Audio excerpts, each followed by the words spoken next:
Okay. Yeah, any volunteers to read today?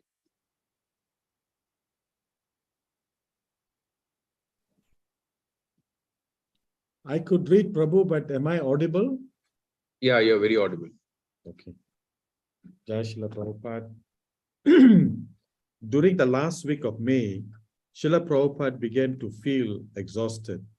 He spoke of heart palpitations, hoping that the symptoms would clear up in a day or two. Kirtananda requested Prabhupada to rest and see no visitors, but Prabhupada's condition became worse. Kirtananda. Swamiji began to complain that his left arm wasn't functioning properly, and then he began to develop a twitching in his left side, and his left arm would twitch uncontrollably. It seemed to pain him in some mysterious way, internally or psychologically. Achunanda. It was Achutaranda. Achutaranda. Achyutananda.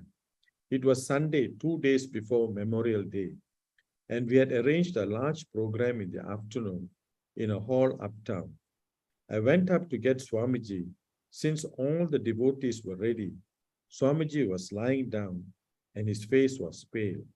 He said, "Feel my heart," and I felt a quivering vibration in his chest. I went down, but didn't want to alert everyone and panic them. I went to Kirtananda and quietly said, "The Swami is having some kind of mild heart palpitations." And immediately Swamiji said, "Just massage here." So I rubbed him on the chest and he showed me how. He said, "Then others go and Achyutanda can stay here. If anything happens, he can call you." So the others went and did the program and I waited. Once or twice,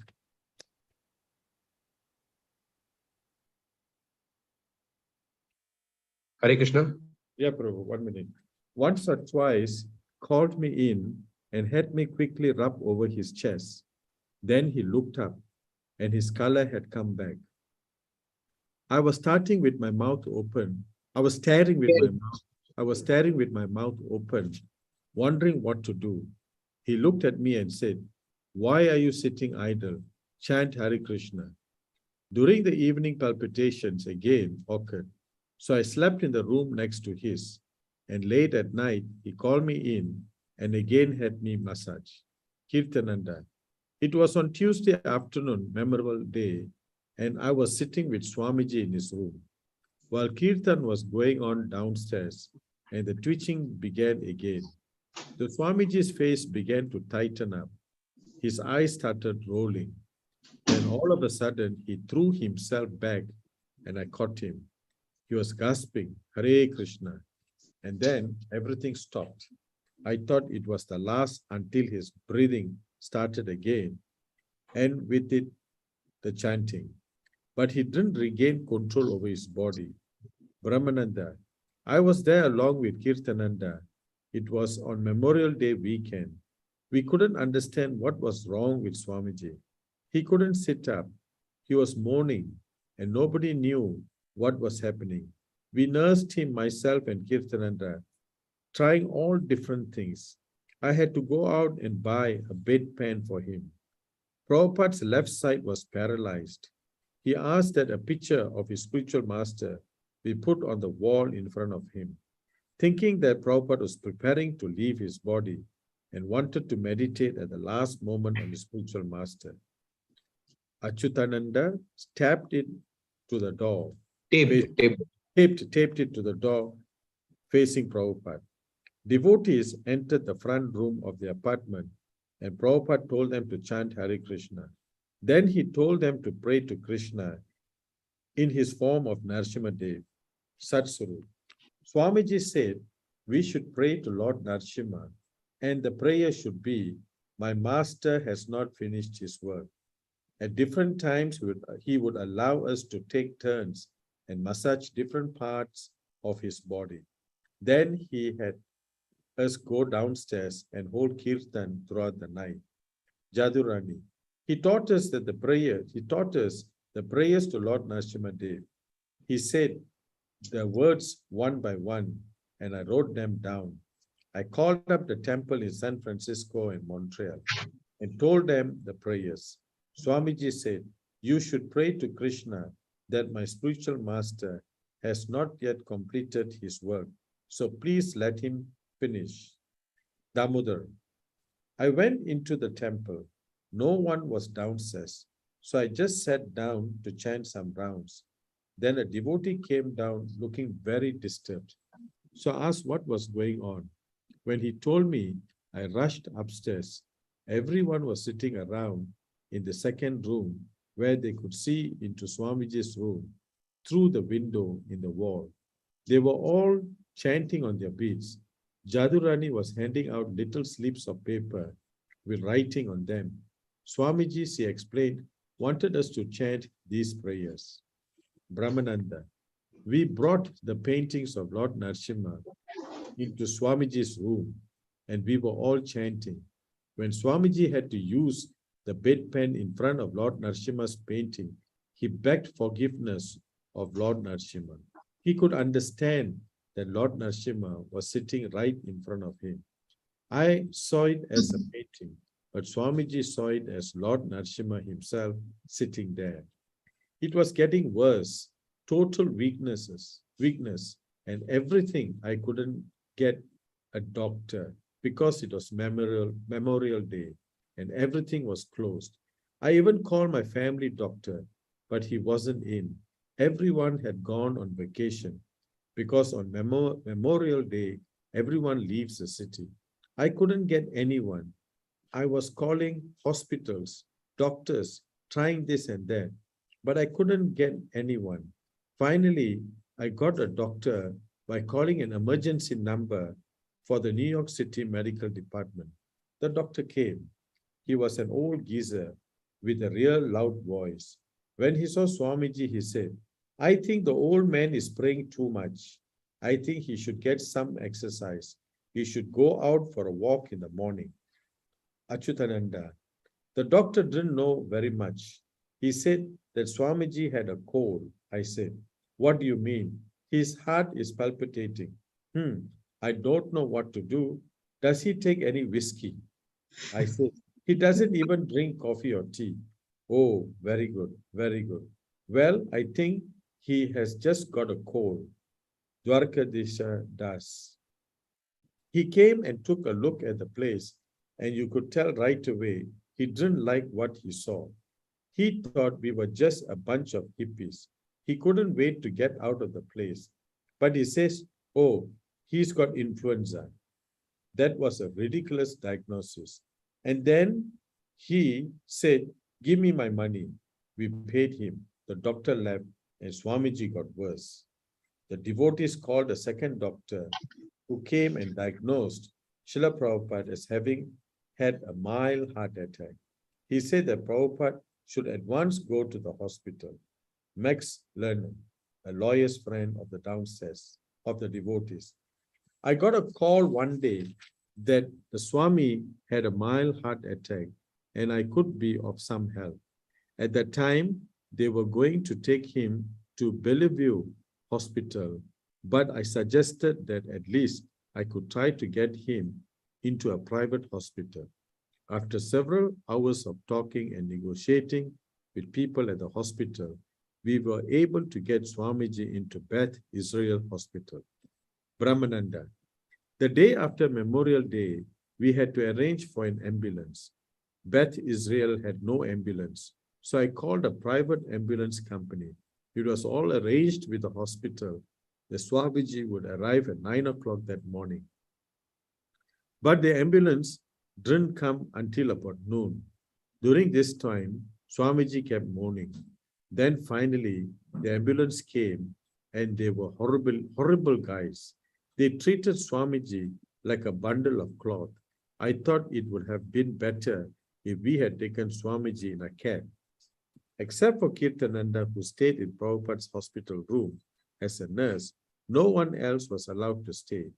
They all went back to the temple to chant through the night as Prabhupada had requested. Kirtananda phoned Hayagriva in San Francisco and told him what had happened. how Swamiji had suddenly fallen back and cried out, Hare Krishna, and how there had been nothing for about 30 seconds, and then a big gasp, Hare Krishna, Hare Krishna. Kirtananda told Hayagriva that the devotees in San Francisco should chant all night and pray to Lord Narsimhadev.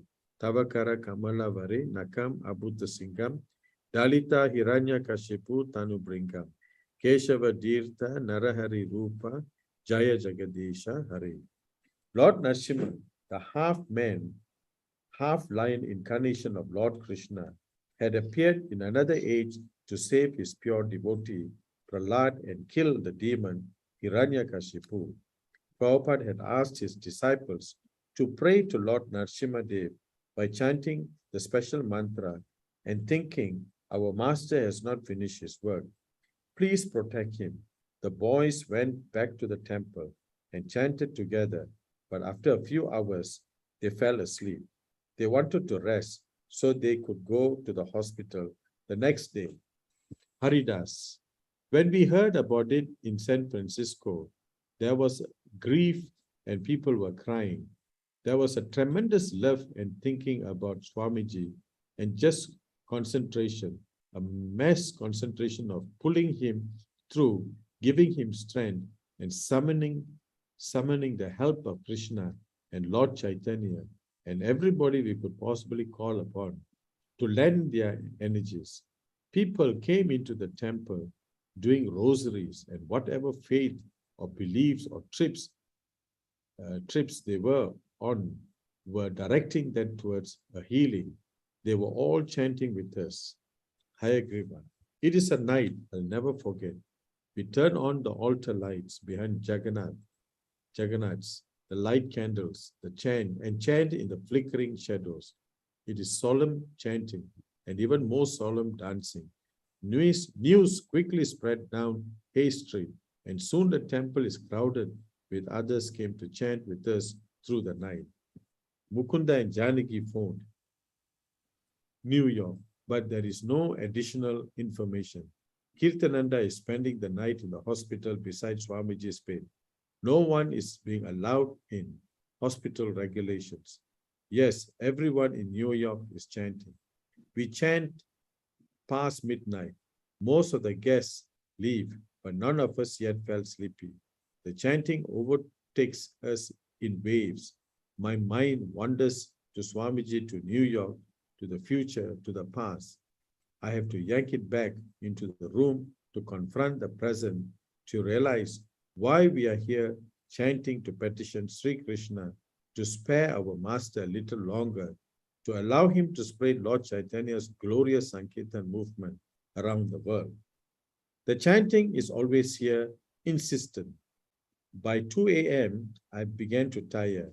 I changed instruments just to keep awake, sometimes playing mridanga, sometimes cymbals or harmonium.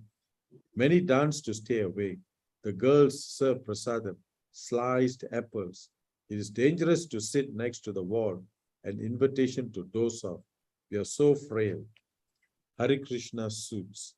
The chanting releases us from so much needless fretting.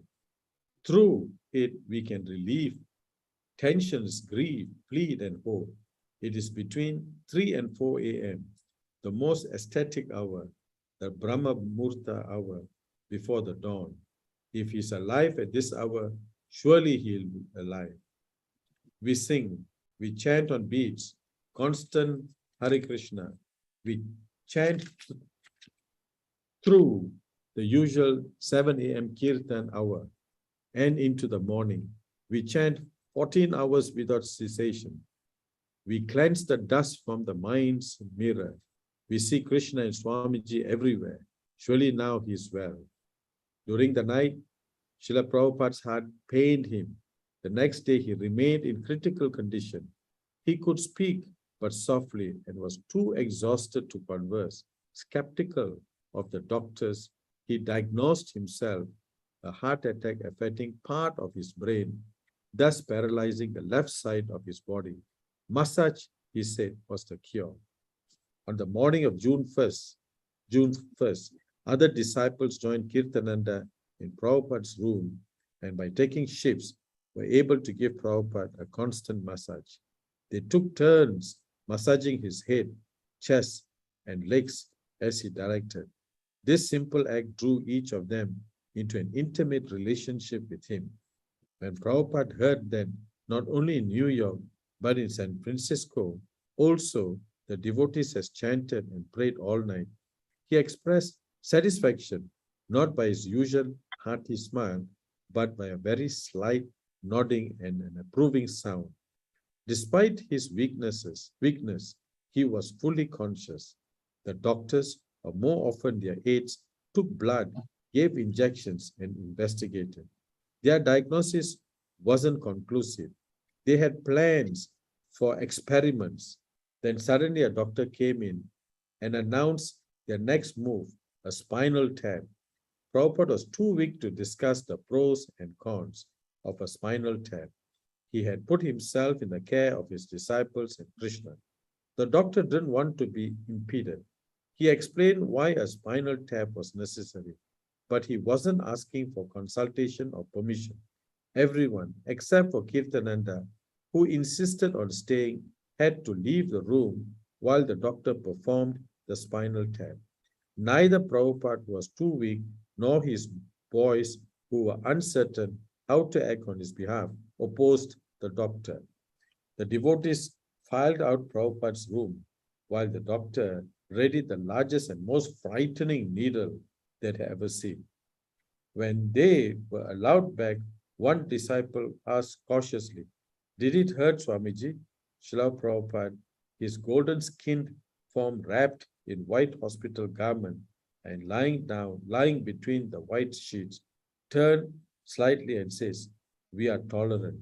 Rupanuga. When Swamiji was first admitted to the hospital, it was very hard for me. I didn't know how I should act. I didn't have much experience with this kind of emergency. I was very uncertain as to what service to do for Swamiji. It was a frightening experience. Swamiji's life was at stake, yet his disciples didn't know what to do to save him. He lay on the bed as if at their mercy, but the hospital staff considered him their property, an old man with heart trouble, a subject of investigation. And for Swamiji's disciples, this was 100 times worse than dealing with Mr. Price and company. Now it was not just a matter of risking money, but of risking Swamiji. Should they allow the EEG? What was an EEG? Was an operation necessary, an operation. But Swamiji has said he should never even be brought to a hospital. Give me massage was all he had said, and chant Hare Krishna. When Srila Prabhupada mentioned his preference for the Ayurvedic medical treatments available in India, some of the devotees suggested they bring a doctor from India. After considering the expenses, Prabhupada decided to send a letter first. Unable to sit up or write, he slowly dictated a letter to Sri Krishna Pandit, who had given him quarters for several years in his temple in Delhi. Satsarup read it back to Prabhupada and then typed it right there in Prabhupada's hospital room. I'm writing this letter from the hospital. All of a sudden, I have developed some headache as well as throbbing of the chest. When I rub my chest, I feel some sensation in my left arm. And when I rub my left hand, I feel sensation in my chest. My left hand no more works independently. I therefore ask you if there is any good Vedic physician in Mathura who can send some medicines. That is, you purchase and send them by airmail to our temple, ISKCON number 26, 2nd Avenue, New York, New York. The symptom is predominantly when I get severe pain within my head, and the trembling of the left hand is coming every 10 or 15 minutes. I'm afraid if this is not a disease like Lakia, the boys are taking utmost care of me. There is no scarcity of care, but still, after all, this body is subject to death. I came here with a great mission to execute my spiritual master's order, but my heart is stabbing me. Of course, I'm not afraid of Maya. I know Maya cannot touch me, but still, if I die in this condition, my mission will remain unfulfilled. Please therefore pray to Prabhu Lord Chaitanya and Vrindavan Bihar to rescue me this time.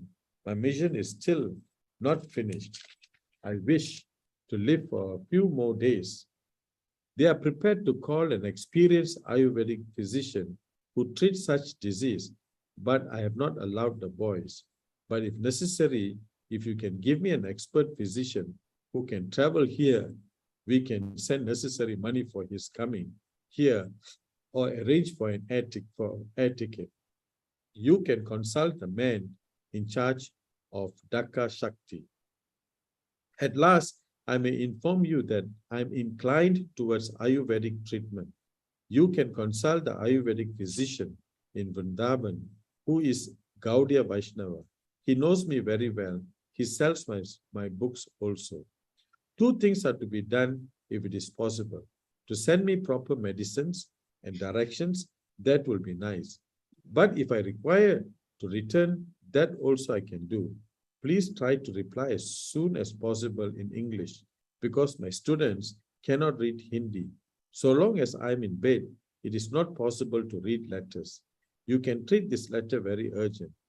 Consult necessary physicians and let me know what I am to do.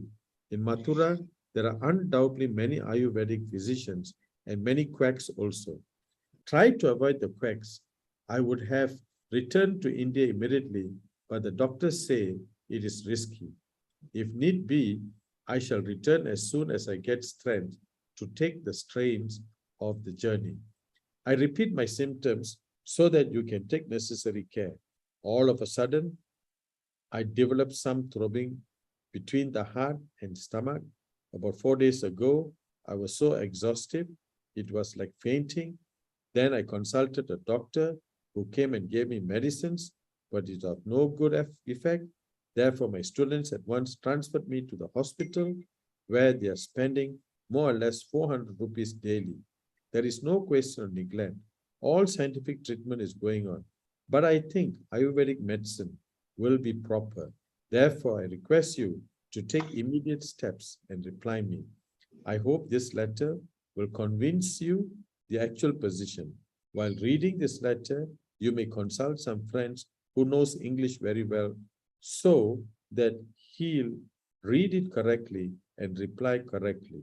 There is no scope for corresponding in Bengali or in Hindi. By Krishna's grace, on the afternoon of Srila Prabhupada's second day in the hospital, he showed slight improvement. His heart was still causing him pain. His facial expression remained grave with never a smile, but he was a bit stronger. The interns, nurses, and doctors came and went on schedule, treating him impersonally. One doctor did seem a little interested in what Prabhupada was all about, and at Prabhupada's request, Kirtananda played a taped lecture for the doctor. He listened politely, but then said, "It doesn't ring a bell." The doctor said he wanted to run a few more tests and that Swamiji might be able to leave after a few weeks. If all went well, Srila Prabhupada tried speaking to the doctor, wanting to explain about Krishna. Jadurani had brought two of her paintings to the hospital room, one of Radha and Krishna, and the other of the fierce half-lion, half-man incarnation, Lord Narasimha, tearing apart the demon Hiranyakashipu. Speaking in a very low voice, Prabhupada said that these two pictures show how God is many-sided. Here, he is in loving exchange, and here also we see anger comes from Krishna or God. The doctor politely said that he had his own philosophy and that Swamiji shouldn't be preaching while in such a weak health. He should rest. Advising the disciples not to allow their guru to speak, the doctor excused himself and continued his rounds. Srila Prabhupada, with a slight improvement, expressed more disapproval of being in the hands of the hospital personnel. They weren't able to do anything, he said. Krishna was in control. If Krishna wants to kill you, then no one can save you. But if Krishna wants to save you, then no one can kill you. Damodar. I was there when a doctor came in to check his reflexes. There was the usual tapping with a little rubber hammer on his knee, that kind of things. Swamiji was visibly annoyed with this man coming in and tapping him all over. He was capable of diagnosing and giving the prescription for the care, and it annoyed him that these men, who obviously didn't know what they were doing, were coming in and interfering with the process of recuperation. Achyutananda. The nurse would always let the door slam, and every time it slammed, Swamiji would wince. He said, "Tell her not to slam the door," she would say. She would say, "Okay," and then she would let it slam again. Srila Prabhupada began sitting up in bed and taking prasadam from the temple, supplemented by some of the vegetarian items on the hospital menu. He would say a prayer and offer the hospital food to the picture of his spiritual master. The devotees would sit at his feet, watching him as he then mixed with his right hand the carrots, peas, and mashed potatoes, and he would always distribute some of his food into the hands of his disciples. Jadurani. We brought him many different kinds of fruits. We told him we had brought apples, but he was so tired, he only said, "Oh," and seemed disinterested. We told him we had brought oranges, but again, "Oh." He gave so many tired, "Oh." He seemed disinterested. Finally, I said, "We brought you watermelons," and immediately his face lit up. "Oh." Rotating in 4-hour shifts, 2 devotees at a time, we were always with Prabhupada. Although awake, he would remain silent for long intervals, but massaging always continued, except when he was asleep. Gradually, the paralysis on his left side went away. Once, while Srila Prabhupada was sitting up in bed, one boy massaging his leg and another softly, almost consoling, stroking the back of his neck, Prabhupada remarked that if he were not sick, he would have considering the massaging and rubbing too familiar. Damodar. I was massaging Swamiji's temples with one hand in my thumb and one temple on the other fingers on the other temple. As I was massaging, Swamiji kept saying, "Harder, harder," and I would squeeze harder. I thought, "Gee, I don't know if I should squeeze so hard because he's sick." But he kept insisting, "Harder, harder." Purushottama. I was massaging Swamiji's head and I started singing the chant Sri Krishna Chaitanya. When I started singing, a very beautiful smile came on his face. Although I did it only briefly, he took pleasure in hearing. He seemed to take it that I was ministering to him just by singing Sri Krishna Chaitanya. As Srila Prabhupada gained strength, his disciples were ready with questions. Purushottama asked, "Swamiji, in the scriptures, when it describes the lotus feet of Krishna, what does that mean?" Lotus feet. Prabhupada then sang a verse. Samsaritaya pada. Samashrita ye pada pallava plavam mahat padam punyesho murare bhavam budir vatsa padam param padam padam padam yat vipadam natesham. Then he asked the 3 devotees present to repeat each line after him, again and again until they had learned both the tune and the words. In this verse from Srimad Bhagavatam, Srila Prabhupada explained, sitting up in his bed, the time of death is compared to crossing a vast ocean. It is very fearful. One doesn't know where he will go in the next life. And at every step, there is danger in the material world. But for one who has taken shelter or at the lotus feet of Lord Krishna, that vast dangerous ocean of birth and death becomes shrunk up to no more than the impression made in mud by a calf's hoof print. There is danger, but the devotees doesn't care for it. Just like if a gentleman is riding by in a carriage and he passes a small puddle, he considers it insignificant. So, do you understand now what lotus feet means? It was clear. Then Purushottama asked another question. Why do people say that God has no name? Srila Prabhupada replied by asking why. Since God is everything, he should not have a name. In fact, he said, all names are describing Krishna. Prabhupada asked Purushottama what his name had been before initiation. Paul, he said. What does Paul means? Prabhupada asked. It means little. Yes, Prabhupada said, that is Krishna. He is the smallest of the small. Satswarup then volunteered his name, Stephen, which means crown. Yes, Prabhupada replied, Krishna is the king. But discussions were rare. Usually the hours were quiet. Prabhupada rested and the devotees on watch sat in chairs on opposite side of his bed, reading or chanting softly on their beads. Late one afternoon, as the Manhattan sky turned to twilight, Prabhupada sat up after having been silent for an hour and said, I don't know Krishna, but I know my Guru Maharaj. One day, Brahmananda began giving Prabhupada a minute breakdown of the financial condition of the New York temple. In the midst of the detailed report, Brahmananda suddenly stopped, looked up at Prabhupada and said, do you want me to tell all the details? I thought you would want me to let you know. I mean, you should know. Prabhupada replied that if Brahmananda could take care of everything without his knowing the details, that would be all right. Okay, can you just stop there for a while? I just wanted to speak on a few things. One is that we notice that how even in the midst of that big needle, Prabhupada just simply says devotees are tolerant.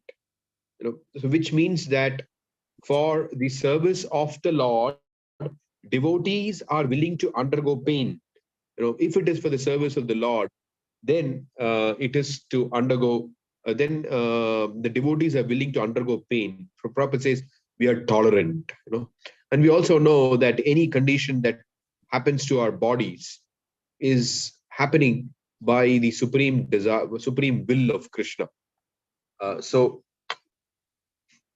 devotees, when they look at it like that. And the other thing was that I wanted to mention was, you see how Prabhupada, once before he says, why are you sitting idly? Chant Hare Krishna. Later, here we saw when he's massaging his head and he sings, then Prabhupada becomes very happy. So like that, one thing we can understand is that the nature of a pure devotee is that one of the characteristics of a pure devotee is avyartha kalatvam, does not waste a moment. And he feels great joy when his followers are doing that. So here is one way to please Srila Prabhupada. For us, practically, during the day, if we can ensure that we're not wasting any time, we're properly engaged in Krishna consciousness. I mean, apart from the time that we're working, where we may need to be attentive, where we cannot afford to chant, where we cannot afford sometimes to chant Hare Krishna.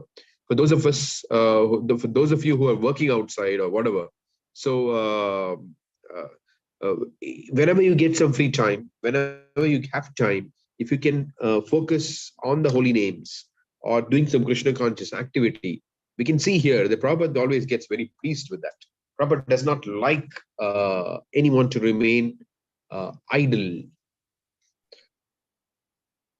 And there is one more point which I wanted to say. Can you just scroll up a little bit, Rudradeep Nimai? Scroll up means scroll down rather. Okay. Scroll up to the scroll down so that earlier part, something which I want to say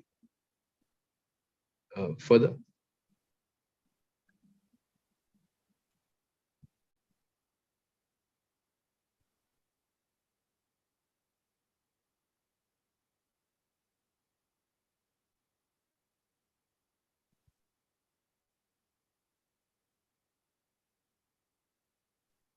Okay, here it is.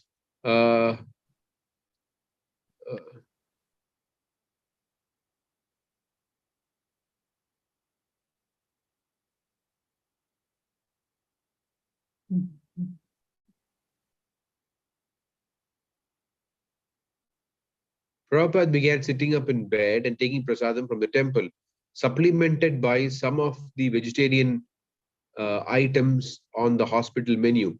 He would say a prayer and offer the hospital food to the picture of a spiritual master. The devotees would sit at his feet, watching him as he then mixed with his right hand the carrots, peas, and mashed potatoes. And he would always distribute some of his food into the hands of his disciples. So Prabhupada, he is not thinking, okay, this hospital food, what can I do? Of course, I think from whatever I recollect from what Brahmananda Prabhu once told me, that you had to, devotees could not avoid having that food when they're in the hospital. The patients cannot avoid it. So anyway, you can see Prabhupada made good use of it by offering the food to Krishna. So under any circumstance, Prabhupada doesn't think, oh, what to do? I can have a little bit of non-devotee food. He's not thinking like that. Rather, he's trying to convert everything into proper Krishna conscious item. Okay. Any thoughts, any reflections so far? I mean, I usually don't do this, but somehow I feel today to just stop there, and because there are so many things that we encountered so far. So perhaps many different things may have struck you. So I just feel that I want to just ask for some thoughts, reflections, comments so far.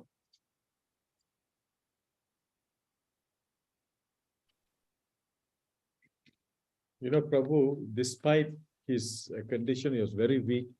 He was able to dictate a letter, such a lengthy letter to his friend.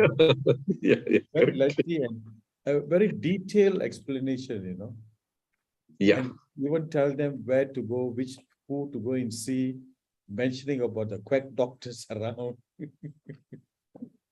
Prabhupada is actually very meticulous in how he did things. He was very meticulous. Yeah. He would never leave any loose ends. He would never leave any ambiguities. I mean, even in his books, you can see that. I mean, very clear. Anybody who reads Prabhupada's books cannot have a misunderstanding of what is the absolute truth. Cannot. I mean, it's just, that's the very nature of Prabhupada's writings. He makes everything crystal clear and he covers it from all different angles. So there's no scope for any confusion after reading what he has written. You can see that even here, even in that condition, the manner of his presentation remains detailed, eloquent, precise, comprehensive. And his conclusion, Prabhu, he has got a conclusion in his letter. Yeah. I repeat my symptoms. And then he says, please get someone to read in what you call, consult some French who knows English very well. Yeah, not the Hindi or Bengali.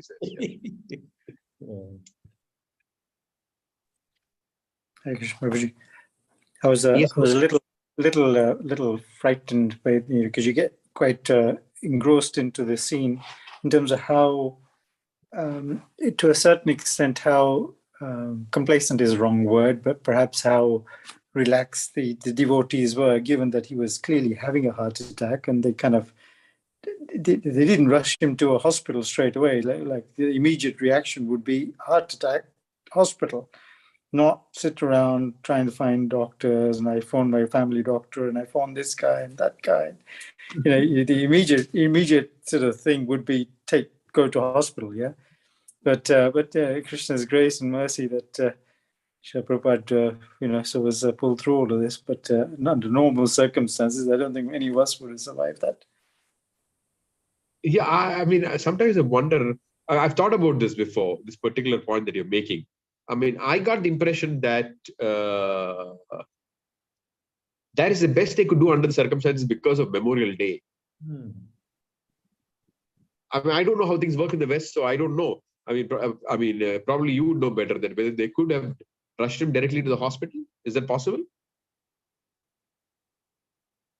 Yeah, you can. I mean, there's ambulatory care is 24/7, 365 days, and A&E departments or accident emergency departments at any hospital, whether they're private or government, will take. I mean, private ones in US are a bit more finicky because you've got to be able to show insurance, otherwise they can reject you if you don't have insurance. But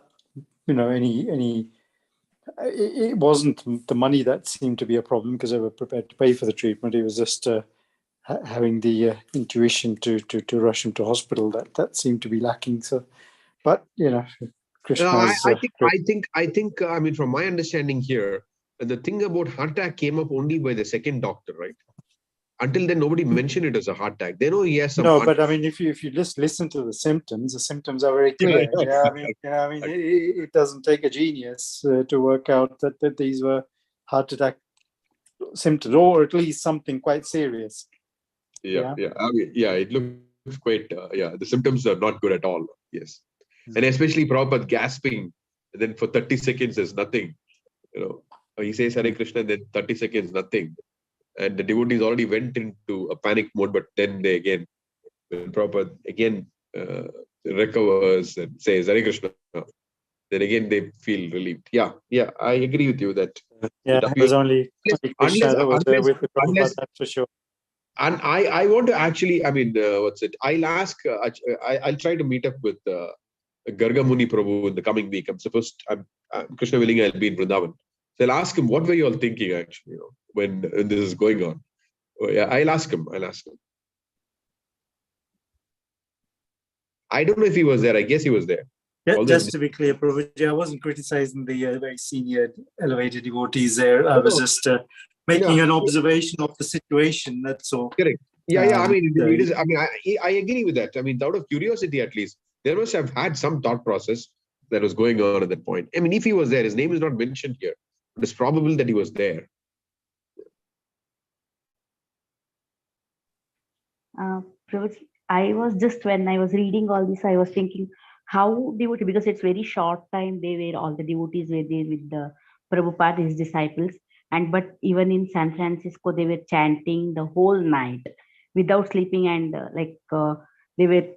the sleep also is not coming to them, even though they were sitting and chanting the whole day and whole through night they were doing, because it was very short time they were there with Prabhupada and all, but still that. Well, I think that there is this thing here, a cultural thing there also. If you notice, many of them were coming from backgrounds where, for them, it didn't matter day or night.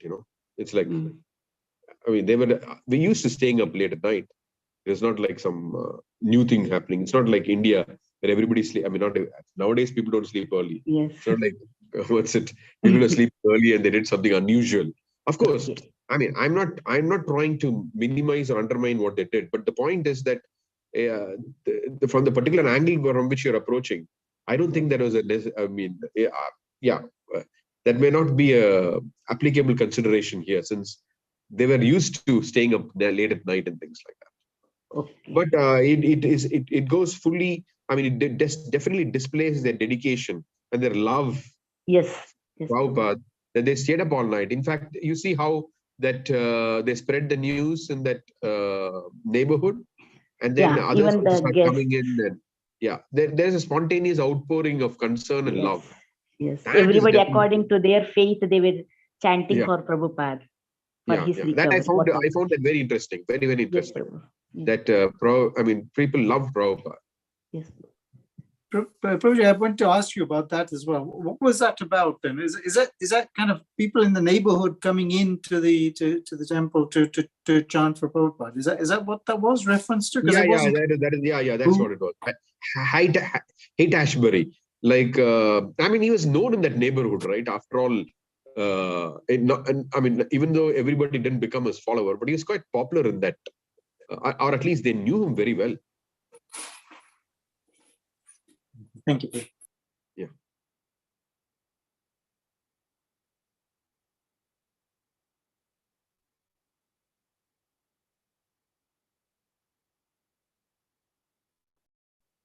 Okay, Mataji, Prabhu, you could go ahead with this thing. Next, there is that Swami Sachidananda comes to meet Prabhupada. Yeah. Suddenly one morning, Swami Sachidananda, the famous Hatha Yoga guru, entered Prabhupada's room, grinning through his big grey beard. He was dressed in a saffron silk kurta and yoga pants, and accompanied by one of his young American male disciples. Srila Prabhupada sat up in bed, smiling at the pleasant surprise. They had not met before. Srila Prabhupada offered Swami Satchidananda a seat at his bedside and asked Jadurani to stand and give her seat to Swami Satchidananda's disciple. Prabhupada and Swami Satchidananda spoke in Hindi, and no one else in the room could follow their conversation. At one point, however, Srila Prabhupada held up his hand and looked at it with indifference and then with disgust. Although his words were Hindi, the gesture and sardonic expression conveyed his meaning. The body was material and therefore could not be expected to be well. Prabhupada asked Achyutananda to read aloud from a particular purport of the Srimad Bhagavatam. If there is enough milk, enough grains, enough fruits, enough cotton, enough silk, and enough jewels, then why the people need for economic development in the shape of machine and tools? Can the machine and tools simply vigor and vitality to the man and animals? Can the machinery produce grains, fruits, and milk, or jewelry or silk? Is not jewelry and silk varieties of foodstuff prepared with ghee and grains or milk and fruits sufficient for man's pure, luxurious, and healthy life? Then why there is an artificial, luxurious life of cinema, cars, radio, flesh, and hotels? Has the civilization produced any good result more than the dog's mentality of quarreling with one another individually and nationally? Has this civilization enhanced the cause of equality and fraternity by sending thousands of men in the hellish factory and the war fields at the whims of a particular man? How well Prabhupada has captured the reality of this material world. Wonderfully has captured this here. In fact, I mean, this morning I was walking on Juhu Beach, thinking that Prabhupada, this is holy land for us. Prabhupada walked on this beach. So, I mean, one thing I noticed was that sometimes there are people walking their dogs. Of course, Prabhupada said a lot of things about it, how man has become a servant of dog. So that if he has to go behind the dog and, I mean, hold the dog, and if the dog wants to urinate, he has to stand. Dog wants to pee, poo, then that he has to stand, whatever. So I noticed that some people had had dogs on their leash, and then as they would pass by some areas, there would be a group of these street dogs, and then they would all start barking at that dog which is passing by. And I just remember how Prabhupada would often say that Prabhupada, when he would see barking dogs, he would say, immigration department, because he said this is dog's mentality, immigration department. They're wondering why you're coming to my country.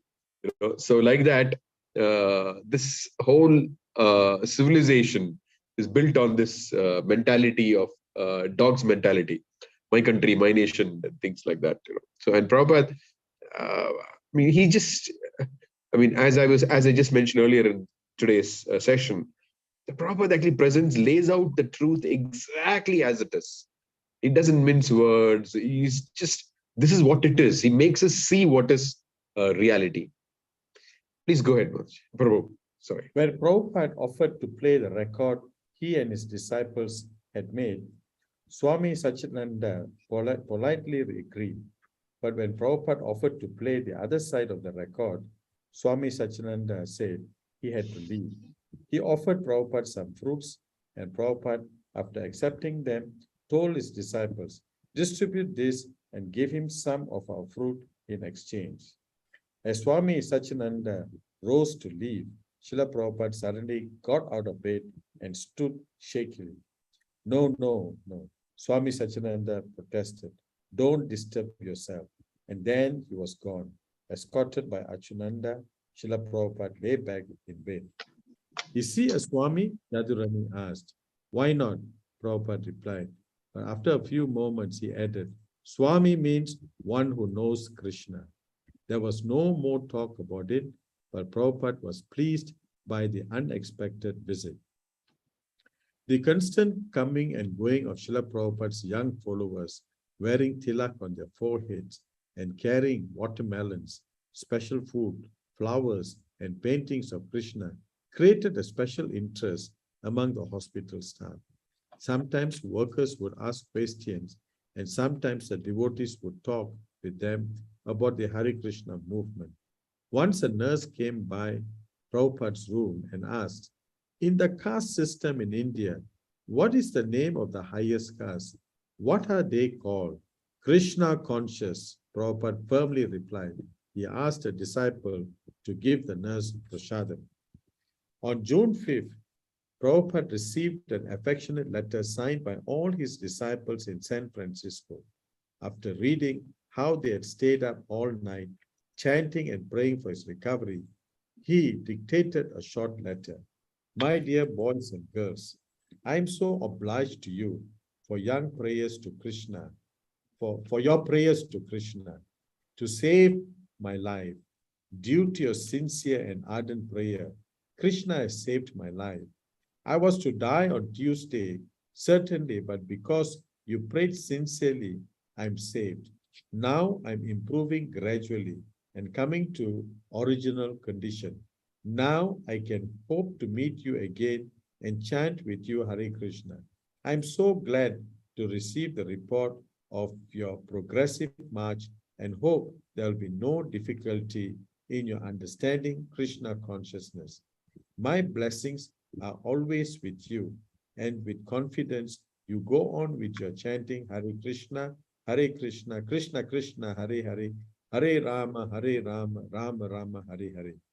The following day, a tape arrived from Mukunda, a recording of the San Francisco devotees singing Sri Ram Jaya, Jaya Jaya Ram, and other bhajans. Prabhupada dictated another letter saying that as soon as he got strength for traveling, he would come again to San Francisco. In the meantime, he wrote, I shall be glad to know what arrangements you are going to do for the Radha Yatra festival. Make it a grand procession and unique introduction in the United States. Some of Swamiji's disciples gathered in the storefront at 26th Avenue one night. Sitting around on the faded rug, they discussed the meaning of Swamiji's illness. He had said that when the heart attack had come in, it had been meant for his death. Therefore, he had called out loudly Hare Krishna, thinking that the moment of death had come. Kirtananda remembered that Swamiji had once told him that when he was on the boat coming to America, the captain's wife had read his palm and said that if he survived his 71st year, he would live to be 100. Madhusudana asked, how could a pure devotee be subject to death blow? Kirtananda replied that it was impersonal to think that because Swamiji was a pure devotee, nothing could happen to him and that they should not even worry about him. Of course, the apparent suffering or even the passing away of a pure devotee wasn't the same as an ordinary man's. Swamiji had given the example of the cat. Sometimes she carries her kittens in her mouth, and sometimes she catches a mouse in the same jaws. The mouse feels the jaw of death, but the kitten feels the safety and affection. So although Swamiji's death call might have appeared similar to an ordinary man's, for Swamiji there had been no fear or danger. As the disciples discussed their realization, they began to clear away their doubts about why such an apparent setback had come upon their spiritual master. Satsvarup mentioned the letter he had typed for Swamiji at the hospital. In the letter, Swamiji had said he was not afraid of Maya and could not be touched by Maya, but he had also referred to being stabbed by his heart. Brahmananda said that Swamiji had once told him that a spiritual master may suffer for the sins of his disciples because he has to take their karma. Swamiji now had about 50 disciples, so maybe they had been the cause of his heart attack. They talked about the importance of being very strict and not committing any sins, which to burden their spiritual master. Another reason for Swamiji's illness, Kirtananda said, was that Krishna had arranged it to engage them all in intimate service to Swamiji. By serving a pure devotee, one gains the favor of Krishna, and Krishna was letting them all become purified by massaging and serving Swamiji so intimately. Satsrupa recalled that Swamiji had said in a letter to the devotees in San Francisco that he was supposed to have died, but their prayers had saved him. Swamiji had told Kirtananda that Krishna had heard the devotees' prayers and had granted their wishes. Krishna was allowing Swamiji to go on with his mission of spreading Krishna consciousness in the West. It wasn't on his own behalf that Swamiji wanted to live, but to continue his mission. Everyone agreed with Kirtananda that it was a form of impersonalism for them to think that Swamiji was a pure devotee. He didn't need their loving care. They should continue to care for Swamiji even after he got better. He had put himself in their care and they had to reciprocate accordingly. Swamiji had said they were like fathers to him, so they should not allow him to play the drum long and vigorously, to sing in the park for hours, to stay up talking late at night, or to do anything that might endanger his health. Raya Rama said that Swamiji had asked him to reply to several letters from devotees on the West Coast and explained that he would probably never again be able to take on the strain of public lectures. The Sankirtan movement now rested on their shoulders. Raya Rama had explained in his letter that it was Krishna's grace that Swamiji was still with them and able to advise them when things get rough. But now they must increase their efforts to distribute Krishna consciousness to the world. The talk turned to the need for them to realize Swamiji's instructions and become strong devotees. Everyone agreed that they could do this by studying Swamiji's books more carefully and always acting according to his instruction. When they told Prabhupada about their philosophical discussions, he replied only briefly, Krishna heard all your sincere prayers, and he thought, all right, let him stay and do his nonsense. So many devotees are praying on his behalf. Yeah, I think we'll have to stop there. I need to go sometime now. So we could have some reflections. We'll continue the reading next Sunday. Next Sunday also, actually, there is a big event in Vrindavan. I have to help my Guru Maharaj, but still, we'll at least be able to do some part of a class like how we're doing today. I don't know. Next week is also Deepavali Eve, Prabhu. Deepavali Eve, yeah. I don't know where in the West when it's Deepavali, whether it's Tuesday or. Yeah, but we celebrate. We don't have a specific program for Diwali. I don't know. India, they don't have any specific program for Diwali. Normally, in ISKCON temples, we don't have any specific program for Diwali. The program I was referring to is something else. It is the 50th anniversary of MBT. So, and Japatak Maharaj is a trustee. So, there is an event on that day in Vrindavan. But in Malaysia, it's a national holiday and all Hindus, everybody, it's a national holiday on Monday. Yeah, so you're saying that devotees may not be available to hear? I don't know. I'm the only Malaysian here, but I do not know about the West. Are you trying to do something? No, nothing. Prabhuji, but it is not on Sunday. We're okay in the West here, Prabhuji. Diwali is actually on Monday stroke Tuesday. There's a Tuesday, and then Wednesday is a Gordhan Puja. So we're fine here this end. Thank you. Please give your Guru Maharaj our pranams as well. Yeah. Sure.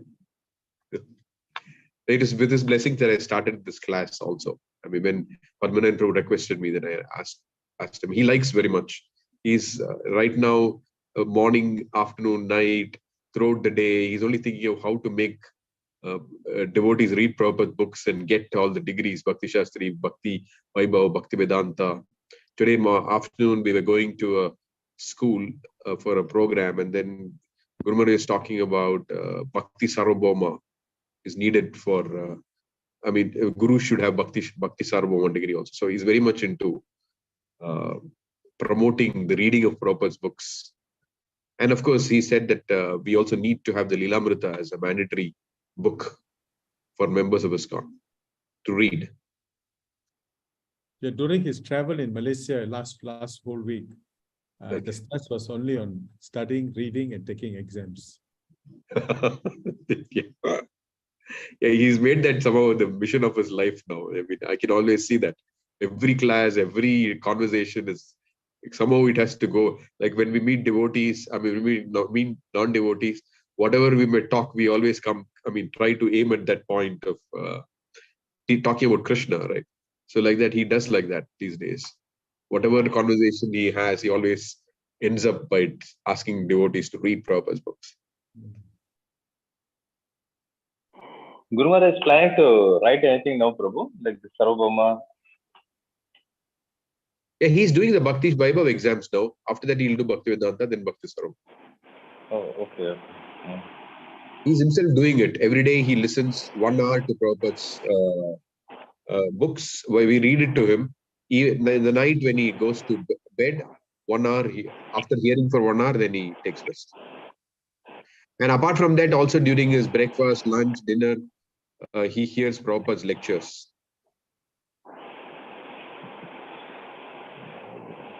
You are, settled inside the Mayapur campus, Prabhu?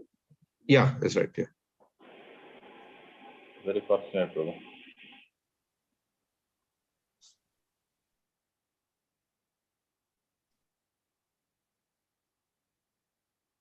Okay, any thoughts on today? Any further thoughts on what we read?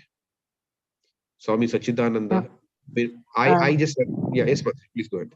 No, I was just thinking about this one after Prabhupada became sick and like his heart attack. I think devotees became more serious, to take up Krishna consciousness very seriously and sincerely, because last they were came to the conclusion that they have to follow Swamiji's instructions and become more serious and strong devotees. Yeah, and they really wanted Prabhupada to be with them. They really wanted him. Yes, maybe before that they were not so very serious or something. Like it was like one caution or one sign for them how they should instead of that, as they say, game changer or life changer. Yes. Yeah. Who is this Swami Sachidananda? He's a Hatha Yogi, actually. If I recollect correctly, I think he meets Prabhupada later also. Anyway, I looked that up. But Prabhupada, he was not a Bhakti Yogi, but we noticed that Prabhupada, this is the nature of a devotee, whether it's with non-devotees or Mayavadis, we treat everyone very respectfully, even though we disagree with them or we may attack their philosophy. We don't attack people. We may attack their philosophy. Like what to speak of Swami Sachidananda, we even reject God when he teaches something which is different from Vedic conclusions, right? When we reject incarnation of God, Buddha, because he did not teach something in line with the Vedic conclusions. So what do? We attack Buddhism, but we don't attack Buddha at any point in time. So like that, Prabhupada had that sense of respect, considering the fact that Krishna is residing as much as in his heart as in our hearts. So if Krishna has chosen to reside in his heart, obviously everyone is worthy of respect. But of course, that does not mean that we follow or we appreciate whatever they may talk. That's a different thing altogether. But Prabhupada exhibited that gentlemanliness and proper etiquette, how to deal with a guest. It sounded like he was quite close to him for him to have visited him in hospital, or it must have known him reasonably well. So I was just wondering or curious what the relationship was. When, as far as I understand, they're not met before. I mean, they just he just happened to meet Prabhupada. I mean, he must have heard about Prabhupada. There is another meeting. I think that's with Prem Yogi. I need to look that up. Who appreciates Prabhupada's Sankirtan movement. And there's a long conversation. He says that because of Prabhupada, everybody got the courage to speak openly about God and Krishna and things like that. I don't know if it's Sachidananda or Prem Yogi. I think it's Prem Yogi. Anyway, I'll look that up. Prabhuji, here it is written that they have not met before. Because Okay, in the fine. book we read, yeah, they had not met before. Okay, It has fine. been written here, Prabhuji. But I don't know how like Sachidananda Swami came to know about Prabhupada and all. But they have written here that they have not met before. I mean, Prabhupada is a popular figure in that neighborhood or in that region at least. So it was, I mean, and any yogi who goes there, they generally get to hear about others who are there. Somehow he came to know, yeah. By that time, any like interview, anything had been happened by Prabhupada Prabhuji anywhere like he had given radio interview or somewhere like that. We read all that, right? And it came out in the Yes. newspapers Yes, and all that. yes. So he was already popular by that time. Yes. I think because of that only. No, but I don't know how like Sachidananda Swami came to know about Prabhupada in the hospital. Prabhuji, he was there. Yeah, in the that is hospital. possible through the news that had spread. Okay. Definitely through the news which has spread. That he, I mean, otherwise, how would he end up in a hospital?